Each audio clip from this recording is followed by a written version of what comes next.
I thought I had finally found the perfect room. Cheap rent, nice roommates, and a place that felt safe. Then my friend sent me a video of myself online, filmed inside the apartment while I was completely alone. I moved into the apartment because the rent was too cheap to question. That was my first mistake. At the time, I told myself I was being lucky. I had just moved to the city. My savings were disappearing faster than I wanted to admit, and every other room I had viewed came with at least one obvious problem. Mold in the bathroom. A landlord who wanted 6 months of rent up front. A mattress on the floor beside someone's pet snake. So when Mara opened the door to a huge old apartment with high ceilings, wooden floors, a real kitchen, and a bedroom I could actually afford, I ignored the feeling in my stomach. The place was beautiful in the way old places are beautiful when you don't look too closely. The hallway was too long. The corners were too dark. The doors had old brass handles that clicked shut louder than they should have. But it was warm. It was clean, and Mara was kind. She was the first person I met. Mid-20s, soft voice, oversized sweater, hair tied up like she had been cleaning before I arrived. She smiled like she had been expecting me. "You're Nora, right?" she asked. "Come in, don't mind the mess." There was no mess. That should have been my second warning. Mara showed me around like she had done it 100 times. Kitchen, bathroom, laundry corner, storage closet, living room, balcony. Then she showed me the bedroom. "Room 4, she said. "It's the quietest one." It was at the end of the hallway. Small but not cramped. One window facing the back courtyard. White walls. A desk, a bed, an old wardrobe, and a little shelf built into the wall. It felt almost too prepared. I asked why the rent was so low. Mara laughed, not nervously, just quickly. "People don't usually stay here long," she said. I must have looked worried because she immediately waved her hand. "I don't mean anything creepy," she said. "Students, internships, breakups, moving in with partners, you know how it is." I nodded like I did. I didn't. That was when I met Elias. He was sitting at the kitchen table with a laptop, 2 phones, and a mess of cables spread out in front of him. He had dark circles under his eyes and the posture of someone who spent most of his life in front of screens. When Mara introduced us, he looked up for half a second. "Hi," he said. Then he looked back down. Mara smiled apologetically. "That's Elias, he's harmless." I remember thinking that was a strange way to introduce someone. Then Nico appeared. He came in through the front door without knocking, tossed a set of keys onto the counter, opened the fridge, and drank orange juice straight from the carton. He was tall, loud, and immediately too comfortable. "New girl?" he asked. "Mara's showing her the room," Elias said without looking up. Nico gave me a grin. "Good luck." Mara rolled her eyes. "He doesn't live here," she said. "He just acts like he does." I laughed because everyone else did, but I noticed Nico had keys. The landlord arrived just as I was leaving. Mr. Krantz, a thin man in a beige coat with a face that looked permanently annoyed.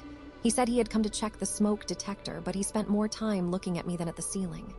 "You're taking room 4?" he asked. I said yes. He gave Mara a quick look. Then he smiled, not warmly. "Good room," he said. "You can see everything from there."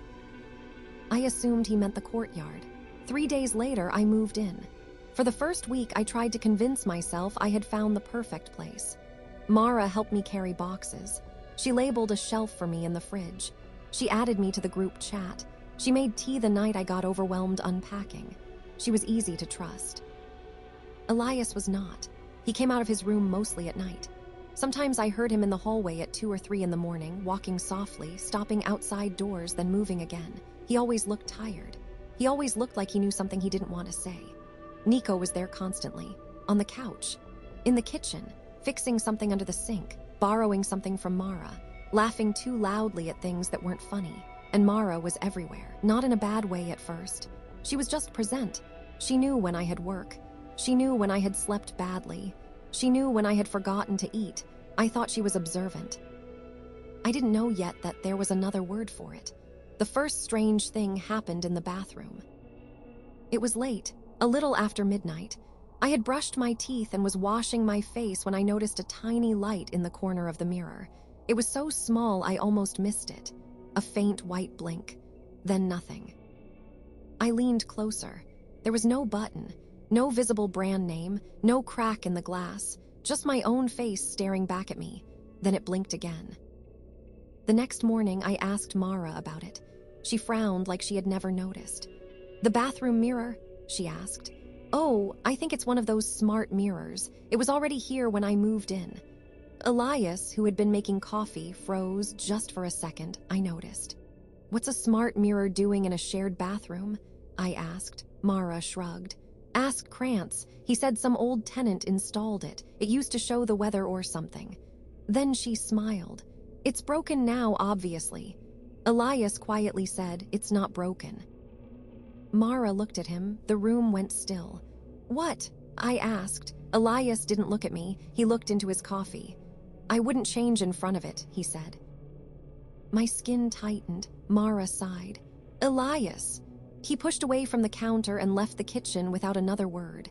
Mara gave me an apologetic smile. "He's paranoid about devices. Don't let him scare you." I wanted to believe her. For a while, I did. Then things started moving. Small things at first. Things I could explain away if I wanted to. My toothbrush was on the wrong side of the sink. My towel was folded differently. A book I had left on my desk appeared on the kitchen table. My keys disappeared before work and turned up inside one of my shoes. Every time, Mara helped me look. Every time, she found the missing thing eventually. "Moving stress," she said once, handing me my lip balm from the freezer. "You'd be surprised what people do when they're tired." I laughed, but I didn't remember putting it there. One morning, my gray hoodie was gone. I searched my room, the laundry, the bathroom, even under the bed. Nothing. 2 days later, it appeared in the communal laundry basket. Elias was standing beside it when I found it. He had a basket under one arm and a black shirt in his hand. "Isn't that yours?" he asked. The way he said it made my stomach turn, like he already knew the answer. "Why was it in here?" I asked. He blinked. "I don't know. Did you take it?" His face changed. Not anger, something closer to fear. "No," he said. Then, after a second, "You should lock your room." I told Mara about it that night. She listened carefully, then looked down the hall toward Elias's room. "I don't think he'd do something like that," she said. "But he can be intense." That was how she always spoke about him, never accusing him directly, never defending him completely, just leaving the thought there for me to pick up. And I did. 2 nights later, I woke up thirsty and went to the kitchen. The hallway was dark except for the bathroom door, which was open just a crack. A thin strip of light stretched across the floor. Elias was standing in front of the mirror. He had a screwdriver in one hand. His other hand was pressed against the glass. I stopped walking. He saw me in the reflection. For 1 second, neither of us moved. Then the mirror blinked. Elias turned around quickly. "I can explain. That is never a comforting sentence at 2 in the morning." "What are you doing?" I asked. "The light was flickering," he said. "The bathroom light?" "No." He looked at the mirror. "Not exactly." I backed away. He noticed and lowered the screwdriver. "Nora," he said quietly, "don't trust everything Mara tells you." The bathroom light went out. I went back to my room and locked the door. The next morning, Mara told me Elias had always been weird about the mirror. She said he once accused the router of recording him. She said he barely slept and spent too much time online. "Just be careful," she said. "I don't want you to feel unsafe here." The terrible part is that she sounded sincere. A few days later, the window knocking started. It happened at 3:17 in the morning. I remember because the sound woke me so sharply that I grabbed my phone before I even sat up. Click. Not a knock on the door. Not something falling inside the room.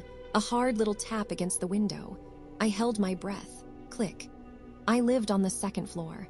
My window faced the inner courtyard. There were no trees close enough to touch the glass. Click. I got out of bed slowly and pulled the curtain aside. At first, I saw nothing. Just the dark courtyard, trash bins, wet pavement, and the yellow square of another apartment window. Then something moved below. A figure stood near the wall. Tall, hood up, face hidden. I stepped back so fast I hit the desk. The next morning, I found a small stone on the outer windowsill. I told Mara. She looked genuinely disturbed. "Kids maybe," she said. "People cut through the courtyard sometimes." Nico laughed when he heard. "Maybe you dreamed it." Elias didn't laugh. He looked at the window, then at me. His face was pale. "You should leave," he said. I stared at him. "What?" He looked like he regretted speaking. Then he grabbed his jacket and left the kitchen. That was when I became sure Elias was involved. The mirror spoke 3 nights later. I woke up around 2 with a headache and went to the bathroom without turning on the hallway light. The apartment was silent, too silent. When I entered the bathroom, the mirror was black, not reflective black, screen black. Then white text appeared near the center. "She's up." I screamed, the text vanished. Doors opened down the hallway. Mara came first, tying her robe. Nico appeared behind her, shirtless and annoyed. Elias came last. He didn't look sleepy. "What happened?" Mara asked. "The mirror," I said. "It said something." Mara looked at the mirror. It reflected all of us normally. "What did it say?" Nico asked. I swallowed. "It said she's up." No one spoke. Then Mara turned slowly toward Elias. "Did you do something?" she asked. Elias stared at her. His jaw tightened. "No," he said, but he didn't sound surprised. That was worse.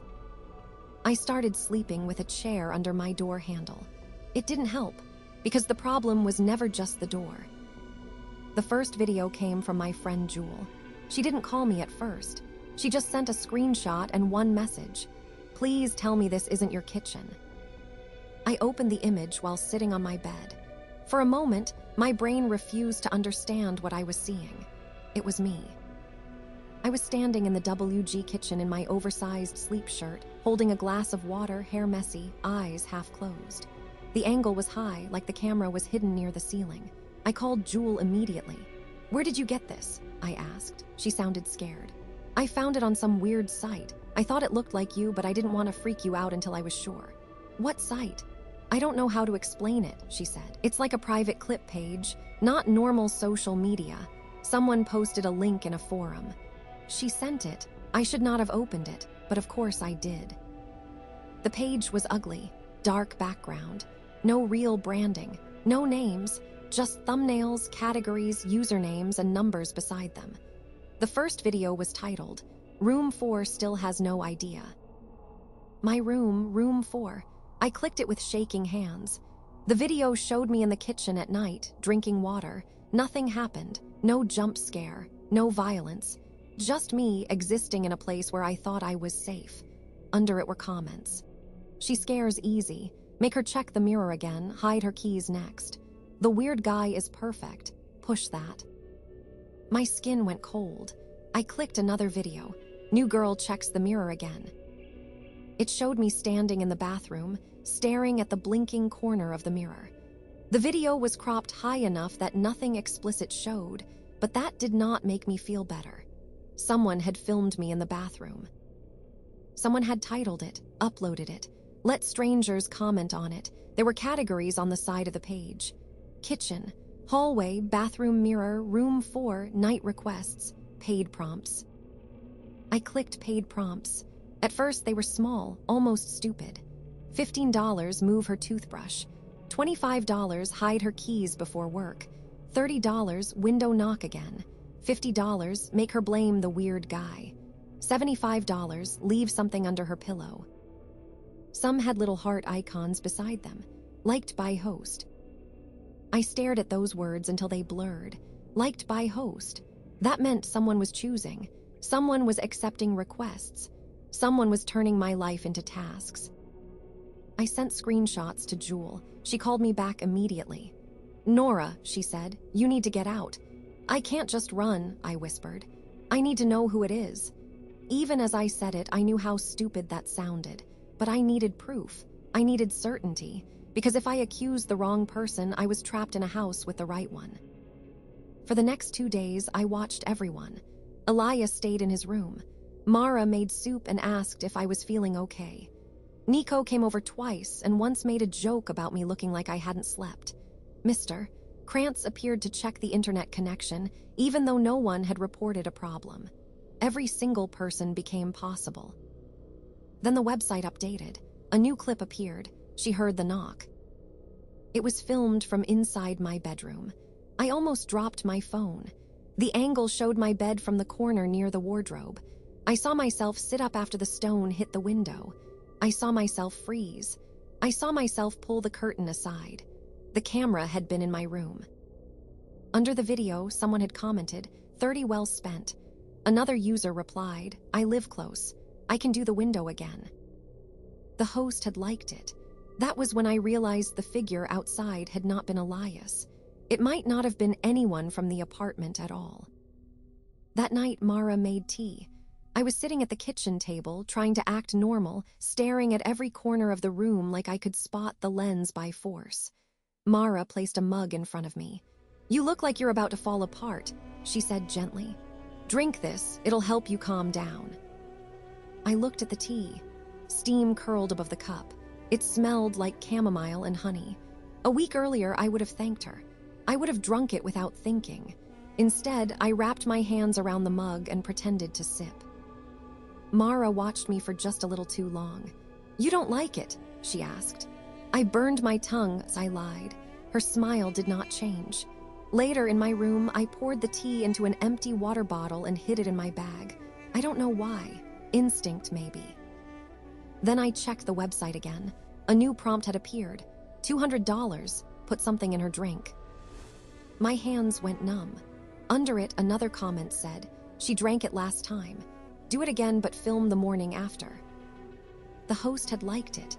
I remembered the morning I had slept through all 4 alarms. The morning I woke up heavy, confused, with my phone on the desk instead of beside me. The morning Mara had found me in the hallway and said, you must have needed the rest. I ran to the bathroom and threw up. When I came out, Elias was standing in the hallway. I screamed. He raised both hands.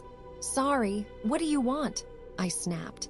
He looked past me toward the kitchen, then lowered his voice. You found it, didn't you? My heart stopped. Found what? The site. I backed away from him. You knew. Not the site, he said quickly. I knew something was wrong. I didn't know where it was going. You expect me to believe that? No, he said. I wouldn't. That made me pause. He looked exhausted. Not guilty exhausted. Terrified exhausted. There was someone before you, he said. The hallway seemed to stretch around us. What do you mean? I asked. Another girl in room 4, Lena, she said someone was watching her. She said things moved when she wasn't home. She said the mirror turned on at night. He swallowed. I thought she was losing it. What happened to her? She left, he said, then quieter, I think. You think? He looked toward Mara's door. I heard my own voice in one of the videos, he said. Months after Lena left, a clip from the kitchen, I wasn't the target, I was background, but I knew I had never agreed to be filmed. So why didn't you go to the police? With what? He asked. A feeling, a dead link, a mirror that stops blinking whenever someone else looks at it. I hated that he had a point. He opened his bedroom door a crack. For the first time, I saw the mess inside differently. The cables, the tiny black modules, the open laptop, the notes taped to the wall, not a predator's workspace, a paranoid person's evidence board. I've been trying to find the cameras, he said. Every time I get close, something disappears. You told me not to trust Mara, I said. He looked at me. Because Mara always knows where to point your fear. That sentence stayed with me. The next morning, Elias and I set a trap. Nothing dramatic, nothing clever enough for a movie. Just different lies told to different people. I told Mara I was going to sleep at Jules' place that night. I told Nico I had a late shift at work. Elias said he would be gone all evening. No one told the landlord anything. That night, the website updated. She thinks sleeping at Jules will help. The thumbnail showed me sitting at the kitchen table with Mara. I didn't breathe for a few seconds. Mara. It had to be Mara. But even then, some part of me resisted it. Because Mara had been kind. Because Mara had made me tea. Because Mara had asked if I was okay. Because when you are scared, the person offering comfort becomes harder to suspect. Elias didn't look surprised. I'm sorry, he said. I almost laughed. It came out like a sob. We waited until Mara left the apartment the next afternoon. She said she was meeting a friend. She smiled at me before she left. Try to rest, she said. The second the front door closed, Elias moved. He had a small device that detected active wireless signals. At least that was how he explained it. I didn't care about the details. I only cared that it started blinking near the bathroom mirror. then near the hallway shelf, then inside my room. The camera in my bedroom was behind the little built-in shelf. Not obvious, not cinematic, just a pinhole in a dark knot in the wood. I stared at it until my vision blurred. Elias found another device inside the smoke detector in the hallway, another behind the router, one microphone taped under the kitchen table. Then we went into Mara's room. I know how that sounds, I know we were crossing a line, but by then the line had been crossed so many times it no longer belonged to me. Mara's room was neat, too neat, soft blankets, plants on the windowsill, a white desk, a laptop closed in the center. Elias opened it, it asked for a password, he typed something, it failed. He typed again, it failed. "What are you doing?" I whispered. "Trying the obvious things," he said. "People like Mara always think they are less obvious than they are." On the third try, it opened. The desktop was almost empty, a few folders, a browser window minimized. Elias clicked it. A dashboard opened. At the top, in plain text, it said, "Room 4, active subject." I had to sit down. Below it were tabs: live, archive, paid prompts, completed, approved, outsourced. Elias whispered something under his breath. I don't remember what. I clicked completed. Phone removal, mirror message, key displacement, Elias suspicion push, sleep aid request, window knock, outsourced. There it was, window knock, outsourced. The man in the courtyard, the stone against my glass, the tall figure in the hood, not Mara, someone else, someone from the website. I clicked sleep aid request. A small window opened with a payment amount, $350. Beside it was a note from the user. Make her sleep through the alarm again. Morning confusion is good content. Under that was a single word from the host. Approved. I stood up so fast the chair fell behind me. Elias grabbed my arm. Nora! I couldn't hear him. I could only hear blood rushing in my ears. $350 for 1 cup of tea. For one morning of me waking up confused and scared. For my body not feeling like my body. A sound came from the doorway. Slow clapping, Mara stood there. She was not smiling. That scared me more than if she had been. "You shouldn't be in here," she said. Elias stepped in front of me. For once he did not look strange. He looked furious. "You drugged her," he said. Mara's face twitched. "Don't say it like that." "How should I say it?" I asked. She looked at me then, really looked at me. "You were never in real danger," she said. I laughed, a sharp, ugly sound. "You put something in my drink. It was a small amount." That sentence broke something in me. A small amount, like that made it reasonable, like fear had measurements, like betrayal became harmless if it fit inside a teaspoon. "Do you know how much they paid?" Mara said, voice trembling now, "just to see you wake up confused." I stared at her. $350, she said, for 1 cup of tea. I had already seen the number, but hearing her say it made it worse. Elias moved toward the laptop. Mara's eyes snapped to him. "Don't touch that." "Why?" he asked. "Afraid we'll delete your little business." Mara laughed then, but there was no joy in it. "You think I can delete it?" she asked. Neither of us answered. She walked slowly into the room and turned the laptop toward us. Her hands were shaking now. "You think I'm the only one watching?" she asked. "You think I'm the only one with access?" On the screen, a chat window was open. Messages were coming in fast. They found the dashboard. "Host, fix this. Don't get boring. No refunds.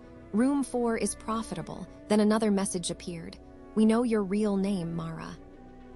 Another, "We know where your sister works." Another, "Finish the night." Mara's face had gone pale. "At first, I was the one watching you," she whispered. "Now they are watching me too." For one terrible second, I almost felt sorry for her. Then I remembered the tea, the mirror, the camera in my room, the comments about making me cry, the stranger outside my window. "No," I said. "You don't get to be scared now and call that innocence." Mara looked at me like I had slapped her. "I gave you a place to live," she said. "I helped you. You sold me." The laptop chimed. A new prompt appeared at the top of the dashboard. Final night requests. "Cut the power. Lock the front door. Use the stairwell camera. Don't let room 4 leave. Then a new paid request appeared. $2,000. Make sure she never talks. Nobody moved. Mara stared at the screen, her mouth opened slightly. I didn't approve that, she whispered. A heart appeared beside the request. Host liked this. Mara stepped back. I didn't, she said. I didn't click it. Elias grabbed my wrist. We need to go. The lights went out. The apartment became completely black. For 1 second, no one breathed. Then, from down the hallway, the bathroom mirror turned on. Its white glow spilled through Mara's open door. Text appeared on the glass. Final night. Then, don't let her leave. Mara made a sound I had never heard from her before. Not fear exactly, recognition. They're already here, she whispered. Elias pulled me into the hallway. We ran toward the front door. Behind us, Mara shouted something, but I didn't stop to understand it. The front door would not open. The lock turned halfway, then jammed. Elias shoved his shoulder against it. Nothing. From inside the apartment, somewhere behind us, a phone began ringing. Then another. Then another. My phone lit up in my pocket. Unknown number. Elias grabbed it from my hand and threw it onto the couch. Don't answer. The screen flashed before it landed. Live viewers, 1-842. I couldn't move, I couldn't think. Elias grabbed my shoulders. Nora, basement. What? There's an old service exit. I found it when I traced the cables. A noise came from the stairwell outside the front door. Not knocking, not footsteps exactly. A slow scrape like something metal dragged along the other side. Then a man's voice muffled by the door. You're early. I knew that voice without knowing it. The courtyard, the window, the stones. The paid stranger was outside our door. Elias pulled me toward the kitchen. There was a narrow door beside the pantry I had always assumed was a storage closet. He opened it and dragged me down a dark stairwell that smelled like dust, concrete, and old water. Behind us, Mara screamed. I stopped. Elias pulled harder. We can't help her, he said. I looked back up the stairs. For a second, I saw Mara's face in the rectangle of hallway light. She looked younger suddenly. Smaller, terrified. I'm sorry, she said. Then the hallway light went out. Elias dragged me down. The basement was worse than the apartment. Low ceiling, pipes overhead, wet floor, the smell of rust and old cardboard. Elias used his phone as a flashlight. The beam shook in his hand. This way, he said. There's a door behind the laundry units. We passed shelves of old boxes. Most were labeled with normal things, tools, paint, Christmas. Then I saw one labeled Room 1. Then Room 2, Room 3, Room 4. I stopped. Nora, Elias whispered. Don't, but I opened the Room 4 box. Inside were small things. A hair clip that wasn't mine, a cracked phone case, a scarf, a student ID with the name Lena Vogel, a USB stick labeled Morning After. My hands started shaking so badly I dropped the lid. Elias stared at the ID. His face collapsed. I didn't help her, he whispered. A sound came from the top of the stairs. The basement door opened. A beam of light slid across the steps. Elias pushed me behind a washing machine. We crouched there, barely breathing. Footsteps came down slowly, not Mara's, too heavy. The man from outside reached the bottom of the stairs. He wore a dark hoodie and held his phone up in front of him, filming. The screen lit his face from below. He was smiling. Room 4, he called softly. We paid for an ending. Elias grabbed a rusted pipe from the floor. I shook my head. He ignored me. The man took another step. His phone camera swept across the basement. The live chat on his screen moved too fast to read.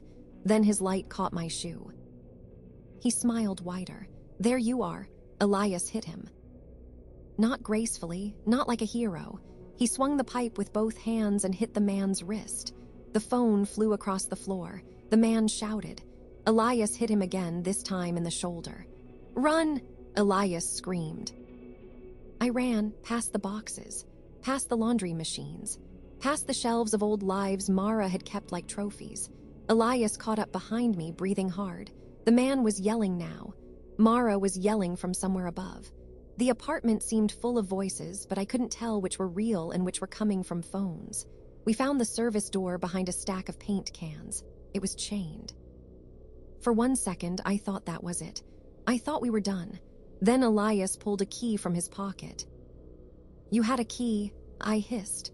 "I stole it from Krantz 2 months ago," he said. "I told you I was paranoid." The chain fell. The door opened into the alley behind the building. Cold air hit my face. Real air. Outside air. Jewel was already there. She stood beside her car with the engine running, hair messy, eyes wide, phone in her hand. When she saw me, she started crying. "Get in," she said. "Now." We ran to the car. Elias slammed the back door shut behind us. Jewel hit the gas before I had even put on my seatbelt. For a few minutes, no one spoke. The city moved past in streaks of orange streetlight and dark windows. My hands were covered in dust and someone else's blood. Elias sat beside me, holding his arm, staring at nothing. Jewel kept looking in the rearview mirror. "You're safe," she said eventually, but she didn't sound like she believed it. I looked down at my phone. It was off. I knew it was off because Elias had made me hold the power button until the screen went black. Then it lit up. No startup screen, no vibration, just light. A message appeared. "Room 4 has left the house." Under it was a poll. "Follow her." Yes, 94%. No, 6%. Jewel's face changed in the mirror. She looked past me through the back window. "Nora," she whispered, "there's a car behind us." I turned. 2 headlights followed at the end of the street. Not too close. Not too far, keeping pace. My phone buzzed again, new location pending. Elias closed his eyes. Jewel started driving faster. And that was when I realized Mara had never been the scariest part of the show. She was just the host they let me see.